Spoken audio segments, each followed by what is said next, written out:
Iisus Hristos spunea, cine îl primește pe acela pe care eu l-am trimis, pe mine mă primește.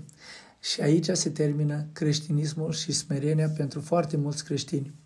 De ce? Pentru că creștinismul în ziua de astăzi este foarte firesc.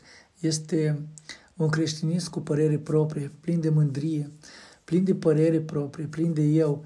Și aceste lucruri nu fac mai altceva decât să despartă pe om de Dumnezeu. Între noi și Dumnezeu intervine păcatul. De aceea, dragilor, Apostolul Pavel atrage atenția în Evrei, capitolul 6, și ne învață cele 5 adevăruri începătoare ale lui Iisus Hristos, care ne feresc și ne păzesc de să nu ajungem în iad. Dacă vom fi duhovnicesc, dacă ne vom hrăni din pomul vieții, care este Iisus Hristos, cuvântul lui Dumnezeu, atunci Duhul Sfânt va fi cu noi, vom fi puternici, vom putea să biruim diavolul, să-l ținem sub picioarele noastre și să ajungem la mântuire.